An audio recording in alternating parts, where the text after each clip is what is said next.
டால் ஏரியில் செல்லும் படகு வீடுகளையும் படகுகளில் கொத்து கொத்தாக காணப்படும் ரோஜாக்களையும் அவன் கண்கள் சூனியமாக இருந்தன. மனமோ கொந்தளித்து கொண்டு இருந்தது. என் அன்பே குலாபி, என்னை விட்டுவிட்டு எங்கே சென்றாய் என அரவிந்த் மனம் கேள்வி மேல் கேள்வி கேட்டது. 6 வருடங்களுக்கு முன் இதே டால் ஏரியில் விடுமுறை நாட்களில் இந்திய இராணுவ வீரர்கள் படகு வீடுகளில் ஏறி வலம் வந்தனர். அப்பொழுது அவர்களுடன் மேஜர் அரவிந்தனும் கேலி செய்து கொண்டும் இயற்கை அழகை ரசித்து கொண்டும் இருந்தவரின் பார்வை அதே படகில் வந்த பெண்ணின் மேல் பட்டது.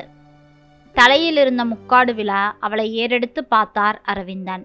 சிவந்த அவள் வதனமும் சிகப்பு துணியில் வெள்ளி வளையங்கள் பொருத்தப்பட்ட முக்காடும் முழுக்கை கம்பளி ஸ்வெட்டரும் கழுத்தில் அவள் அணிந்திருந்த சிகப்பு பெரிய பெரிய மணிகளும் அவளுக்கு அழகுக்கு அழகு சேர்த்தன. சாப், பாதாம் பருப்பு வேணுமா, வால்நட் வேண்டுமா என இந்தியில் கேட்க அரவிந்தன் 2 பாக்கெட் பாதாம் பருப்பு வாங்கிவிட்டு 500 ரூபாய் நோட்டை அவளிடம் கொடுத்தார். சில்லறை இல்லை சாப் என்று கூறியவளிடம் மிச்சம் நீயே வைத்துக்கொள் என கூறிவிட்டு படகு வீட்டை விட்டு இறங்கி டால் ஏரி கரையில் நடந்தான். நண்பன் ஒருவன் ஏண்டா சில்லறை வாங்காமல் வருகிறாய் என கேட்டவனிடம், விக்ரம், காஷ்மீர் பெண்கள் ஒரு நாளும் ஏமாற்ற மாட்டார்கள். பிச்சைக்காரர்களை இங்கு பார்த்திருக்கிறாயா? இங்கு விளையும் பொருட்கள் கைவினை பொருட்கள் ஏதாவது விற்றுதான் தங்கள் வாழ்க்கையை நடத்துவார்கள். 32 வயது வரை திருமணமே வேண்டாம் என சொல்லிக் கொண்டிருந்த அந்த மதுரைக்கார கதாநாயகன் தான் அரவிந்தன். மனம் என்னும் சிம்மாசனத்தில் ஏறி அமர்ந்து விட்டாள் அந்த காஷ்மீர் அழகி. அடுத்த நாள் குல்மார்க்கில் பயிற்சி வகுப்பு எடுக்க சென்றார் மேஜர் அரவிந்தன். பொறியியல் படிப்பு படித்து இருந்தாலும் நாட்டிற்காக சேவை செய்வேன் என உறுதி கூறி இராணுவத்தில் வீர சாகசங்களை செய்தவர்.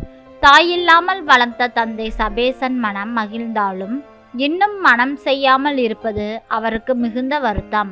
ஆம், அரவிந்தன் தன்னை அவர் நேசித்ததை விட தாய்நாட்டை அதிகமாக நேசித்தார். பயிற்சி வகுப்பு முடிந்ததும் சாப் சாப் என்று அழைக்கும் குரல் கேட்டு திரும்பியவர் கண்களில் அந்த காஷ்மீர் அழகி. மறுபடியும் அவளை கண்டதும் ஒரு கணம் தன்னை மறந்துவிட்டார். இந்தாங்க என்று கூறி ஒரு குங்குமப்பூ டப்பாவையும் மிச்சம் சில்லறை பணத்தையும் கொடுத்தாள். உன் பெயர் என்ன என்று கேட்ட அரவிந்தனிடம் ஒரு ரோஜா மலரை கொடுத்து அழகாக புன்னகை செய்தாள். அப்போது திடீரென ஐஸ்கட்டி மழை தொடங்க, குலாபி, என்னுடன் ஜீப்பில் வந்துவிடு என்று அரவிந்தன் கூறும் முன் ஓட ஆரம்பித்தாள். வழுக்கி விழ இருந்தவளை ரோஜா மலர்களை தாங்குவது போல் தன் கரங்களால் தாங்கினார் அரவிந்தன். மீண்டும் ஒரு கணம் பார்த்துவிட்டு ஓடிவிட்டாள். 1 வாரம் கழித்து கோபி மஞ்சூரியன் சுட சுட வாங்கி சாப்பிட்டு கொண்டே டால் ஏரி கரையில் நடந்தவர் மீது மோதினாள் ஒரு பெண். அரவிந்தன் அவளை பார்த்து, குலாபி, என்னம்மா, ஏன் இப்படி ஓடி வருகிறாய் என்று கேட்டவரிடம், என் சொந்தக்காரன் அவன் என்னை திருமணம் செய்து கொள்ள சொல்லி கட்டாயப்படுத்துகிறான். ஆனால் அவன் மிகவும் முரடன், தீவிரவாதி, நமது நாட்டையே வெறுப்பவன் என்றாள் குலாபி. வா, உன்னை வீட்டில் விட்டுவிடுகிறேன் என்று கூறினார். மலை இறக்கத்தில் உள்ள சிறிய வீட்டை குலாபி காண்பித்துவிட்டு தாதிமா என அழைத்தார். தாதிமா, இவர்தான் என்னை ஷியாமிடம் இருந்து காப்பாற்றினார் என்று குலாபி கூறவும், உள்ளே வாங்க, இவள் என் மகனின் மகள். இவள் பெற்றோர் ஒரு விபத்தில் இறந்து விட்டனர். நான் தான் இவளை வளர்த்து வருகிறேன். அந்த ஷியாம் ஒரு தீவிரவாதி. இவளுக்கு அவனை பிடிப்பதே இல்லை என்றார் தாதிமா. அரவிந்தன் ஸ்ரீநகர் டிவிஷனல் தலைமை அலுவலகத்தில் வேலை செய்ததால் அடிக்கடி குலாபி அவர் கண்களில் பட்டாள். மெல்ல மெல்ல 2 இதயங்களும் இணைந்து ஓர் இதயமாக இயங்கிய தொடங்கியது. ஒரு நாள் அரவிந்தன், தாதிமா, நான் குலாபியை திருமணம் செய்து கொள்ள விரும்புகிறேன் என்று கூறினார். மிகவும் எளிமையாக இருவருக்கும் வைஷ்ணவி தேவி கோவிலில் திருமணம் நடந்தது. அழகிய பச்சை கிளிகளாக வலம் வந்தனர். விடுமுறை எடுத்துக்கொண்டு மதுரை சென்று தந்தையை பார்க்க கிளம்பினார்கள். அப்பொழுது அரவிந்தனுக்கு இராணுவ எல்லை செல்லுமாறு ஆர்டர் வந்தது. தாதிமா, போர் ஆரம்பித்து விட்டது, குலாபியை பத்திரமாக பார்த்து கொள்ளுங்கள் என்று கூறிவிட்டு எல்லைக்கு எதிரிகளிடம் போரிட சென்றார் அரவிந்தன். அரவிந்தன் தன் வீரத்தை வெளிப்படுத்தினார். நிறைய எதிரி நாட்டவர்கள் அவர் துப்பாக்கி குண்டுகளில் பலியானார்கள். ஆனால் இறுதியில் எதிரி நாட்டவர் சுட்ட துப்பாக்கி குண்டு அவர் உடலை பதம் பார்க்க மலையிலிருந்து கீழே விழுந்து விட்டார். பயங்கரமான பள்ளம், அதனால் அவர் இறக்கலாம் என்று கருதப்பட்டது. அங்குள்ள மலைஜாதி மக்களால் காப்பாற்றப்பட்டு இராணுவத்தில் ஒப்படைக்கப்பட்டார். அரவிந்தன் கோமா நிலையில் இருந்தார். 1 வருடம் அல்ல, 6 வருடங்கள். அரவிந்தனின் தந்தை சபேசன் அவர் அருகிலேயே இருந்து மகனின் நிலையை எண்ணி உள்ளம் உருகினார். அகில இந்திய மருத்துவமனையில் அரவிந்தனுக்கு சிகிச்சை அளிக்கப்பட்டது. தந்தை சபேசன் அன்னை மீனாட்சியை வேண்டிக் கொண்டே இருந்தார். ஒரு நாள் அரவிந்தன் நினைவு திரும்பியது. அவர் கேட்ட முதல் கேள்வி, அப்பா, என் மனைவி குலாபி எங்கே என்று கேட்டதும் தான் அரவிந்தன் திருமணமான விஷயமே தெரிந்தது. அப்பா, நாம் ஸ்ரீநகர் போவோம், அங்கேதான் என் குலாபி இருக்கிறாள் என்று கூறி உடனே தந்தையுடன் கிளம்பி ஸ்ரீநகர் வந்து அடைந்தார். குலாபி வீட்டில் தாதிமா இறந்து போனார்கள்.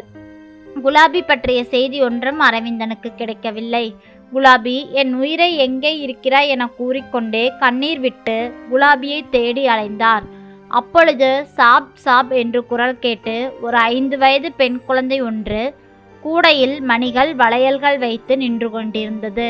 எனக்கொன்றும் வேண்டாம் என்று மருத்துவனின் கையை பற்றி ஒரு கையால் கூடையை தூக்கி கொண்டு ஓடியது. சபேசன் பின்தொடர்ந்து போனார். அவனை வாங்க சாப் என்று கூறி அழைத்துச் சென்றாள். ஒரு மலை மீதுள்ள சிறிய வீட்டு வாசலில் முடியை வைத்து முகத்தை மறைத்து கொண்டு இருந்தாள். அவள் கால்கள் சங்கிலியால் கட்டப்பட்டிருந்தன. அவள் கண்கள் கைகளில் உள்ள ஒரு புகைப்படத்தை பார்த்தபடியே இருந்தது. கைகளில் உள்ள ஒரு புகைப்படத்தை பார்த்தபடி அந்த சிறுமி அந்த பெண் கைகளில் இருந்த புகைப்படத்தை பிடுங்கி அரவிந்தனிடம் காட்டினாள். அந்த பெண் கதறி அழுதாள்.